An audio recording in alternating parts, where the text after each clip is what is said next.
Ladies and gentlemen, all my gender queers, welcome back to my channel. It's me, NFT Fairy, and today we're gonna ask the question, like, after the couple launch we have our Sin City tokens, but what are we gonna do with that? Why do we even need them, and why did we pay money for it? We will go through the economics of Sin City, as much it is like already more or less announced. We will go as well about the blueprints, about the Genesis Pass, like we make a little roundup to really get a clear vision, like can you earn Sin City tokens? Where do you spend Sin City tokens? For what can you spend it? And what are the blueprints doing? And what is the Genesis Pass doing? And what the fuck am I doing? I'm here to educate you. And so let's get to work! But first of all, I want to thank for the slides that I'm showing. I want to thank Hector, Mr. Blue and Biz and the team of the LITR Finance and Resource Division. Thank you so much. Let's get into it. So let's start in the very beginning. What you can do, what everyone can do without any money, you can mint your initial characters for free and mint your initial weapons for free. But these are like basic things, so they don't have really some advantages or not. It's like, you could say like floor gangster and floor weapons, like let's say the barely minimum, the basics. But when you did this, you of course are ready to play in-game events. And when you play in-game events, you will get Sin City tokens and in-game resources. Easy, right? You play in-game, you gain some Sin City tokens, you gain in-game resources. These Sin City tokens can be used, for example, for boosting your character or customize your character through skills, abilities as you level up. But we will have a clearer vision of that a bit later. Upgrade your character using NFTs for weapons, cosmetics, accessories. So this upgrading thing, it's a bit tricky because there are multiple NFTs that you could use for like special purpose or advantages. I have to say, like NFTs for characters, these NFTs will allow players to have a better character. They could possibly range from rare to legendary. I think this is now the area where I would apply the blueprints now. Like, because the blueprints, what we know about it, they give you better like characters. You can also like merge them to make them maybe go in the tier list higher. And probably the same for weapons. My information is that the blueprints are quite focused on characters and weapons that give you like more or less more utility, or like make them better, like not the floor characters, it's like the legendary characters or maybe rare characters. And the same of course goes for weapons. NFTs for weapons. These NFTs will allow players to upgrade their character with better weapons, cosmetics, accessories, all providing additional power and having different functions. Makes sense. Here I would say NFTs for characters, NFTs for weapons equal blueprint. I don't know if it's true, it's just my suggestion. Then let's go on. NFTs for turf. What is turf? These NFTs will allow players to acquire the land upon which they can build a business. So actually a turf is like land, but that doesn't mean when you have land that you have automatically a business. No, because you have then other NFTs that give you a license. And these NFTs more or less allow players to operate a business in Sin City. So there is land, there is license for business. Two different things, but they need to click together, right? Because where there is no land, there is no business. And where there is no business without a land, it doesn't exist. I'm so smart. Additional NFTs. New NFTs will be released later on as the game progresses. Makes sense, thank God, because we need progression. So let's go to the character overview. Like you see here, energy level, every battle consumes energy. Makes sense. Character level, maximum level is 70, like you see here in this picture. Depending on your playstyle, you can focus your character on attack, defense or balance. So more or less every character will have like a special role, I imagine. Like there is probably like a more like a tank, or like more like someone who could, that would be great, can heal, or someone else that is like making more damage, a damage dealer. Each character will have specialization, each with its own pros and cons. It's actually kind of the same. So you can be a con artist, a driver, a bruiser, a saboteur, a thief, a tactician.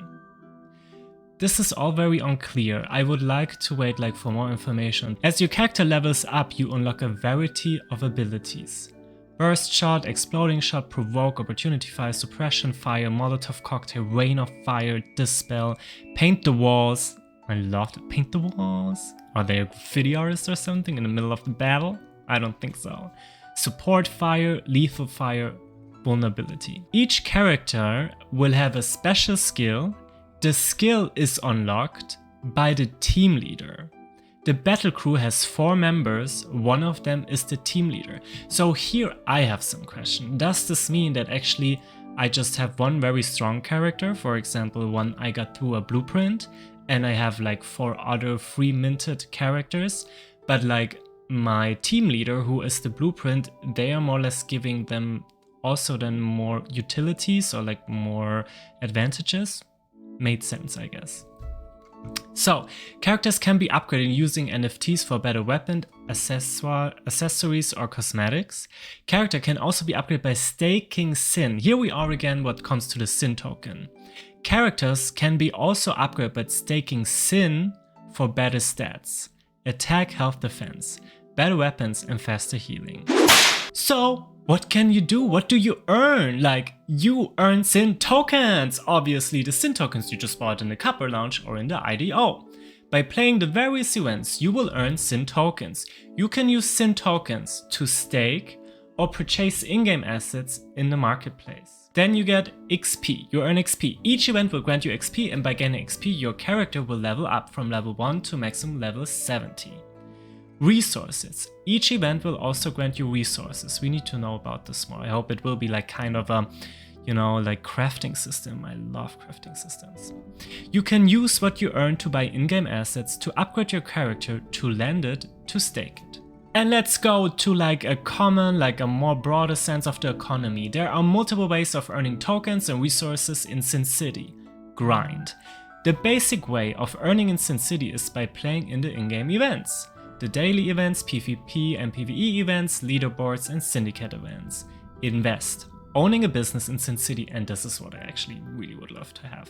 I want a fucking business. I'm a business woman, a business fairy, you know. Sin City will be very lucrative. A business will provide revenue, but it will require 1 NFT for land and 1 NFT for the license, like I told you. HODL. Staking what you earn will provide better revenues, additional privileges, and will allow you to upgrade your character, stake to buff. And govern, that's the interesting thing. Stake the Synr token to participate in the Metaverse Governance Committee MAAD system. For this we have a little bit too less info, but I'm quite sure we will get some on our way to the launch. So let's get to the Synr token more specifically, the use of the Synr token. The Synr tokens that are earned in game can be used in several ways. For example, these are all just examples. Example number 1 is utilizing by staking to earn synthetic Synr. So you stake Synr to get another more like value or token that's called synthetic Synr, which is used to purchase in-game assets on the marketplace with a discount. You can also stake your Synr tokens to generate like Synr power and delegate that to the syndicate leader, because you know the metaverse of Sin City will be like a very few amount of syndicates that are like placed in the high table, and they can like make real-time more or less decisions how the gameplay or more or less like how the events evolves and so on. And for this they need as much as power as possible. So being part of one of the biggest syndicates, you can stake it and hand this power over to your syndicate leader. So you can more or less be part of changing the game or the game events in a way that your syndicate is most profitable from. So you can also stake the Synr token to earn an additional yield. I think this is like this classical staking system. Stake Synr token to boost your in-game character to help to take over the world. Stake to buff. Buff, buff, buff, buff them all and win the leaderboard. Thank you so much for watching, your NFT Fairy. Don't forget to like, subscribe and comment. I love you all. I want to hear like all your plans you want to do with your Synr token or what you're looking for. I'm just so hyped for turfs and businesses. I'm actually more hyped about like micromanaging businesses than like playing like a team and be in a leaderboard. No, I'd rather just accumulate money. Money, money, money.